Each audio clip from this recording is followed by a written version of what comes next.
Hello everyone and welcome. Today we're taking a look at the Xbox One. The Xbox One comes in two different flavors. It comes in the S version, which is a digital only system. And you can tell that because it's white. And obviously it doesn't have a slot for a physical game copy. Also, you have the X version, which is black, which is the one I have right here. And you can see on the bottom left corner, there's a slot for your game copy. There's a little button there to release it. On the bottom right corner, there is a USB slot so you can plug and play your controllers and charge them. And that little button right above it is to activate the Bluetooth if you want to wirelessly connect your controller. It's also worth mentioning that it only comes with one controller. So if you need an extra one, definitely keep that in mind. So this is the dashboard. When you first turn on the system, this is what it's going to look like. Once you get everything set up. Not exactly, because you're probably not going to have all these games downloaded already, but this is where you could just click on one of these games and it'll launch it right away. If you scroll down, like I said, it's like a dashboard. It has all kind of information. It has recently added to Game Pass, which we'll get into in a moment. It has, some feeds from other people. It has some recommended games for you based on what you've played in the past also. So it's kind of nice. At the top here, let's go through these menus.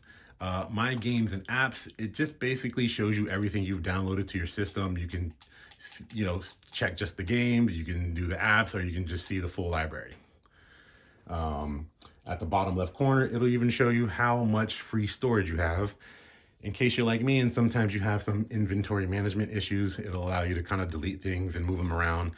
Also, if you have a digital copy, it's worth mentioning that if you delete something off the system, you can re-download it at any time as long as it's available, and all your game save information is still going to be there. So you're not going to be losing anything, just to throw that out there. You can buy stuff from here as well. You can buy games. In the game section, it'll tell you anything that's new, anything upcoming, all the free games you can play. So, you don't necessarily have to buy stuff. There is some free stuff you can take advantage of. You can rent and buy movies off of this thing. You can download apps. You can even buy Xbox hardware. If you need another controller, you can just shop for it right here directly from your Xbox. And now for the Xbox's party piece is Xbox Game Pass.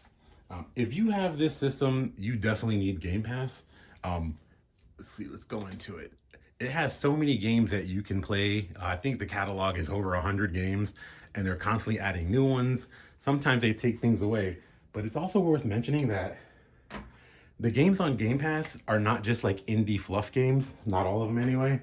You are going to see some AAA titles that if you went into the store to try to buy some of these games, you're easily going to pay $60 at minimum. And if it's like a deluxe edition or special edition, you could be paying $100 for some of these games. Look at this. You have Assassin's Creed, you have Batman. On day one, they released Call of Duty Black Ops 6.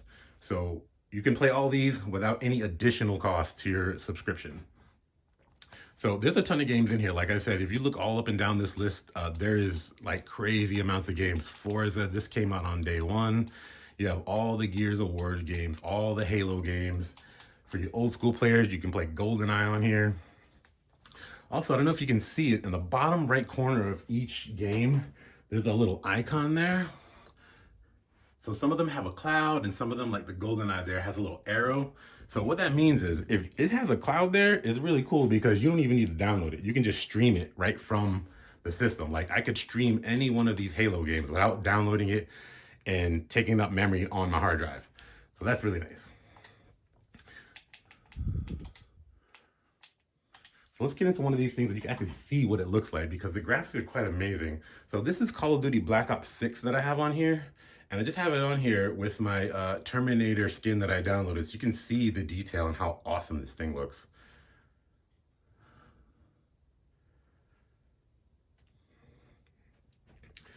So that's about it. I hope you have, all your questions answered. And I hope that this information was enough to get you to press that buy button. Because honestly, if you're a gamer or you know a gamer, this is honestly the system to have.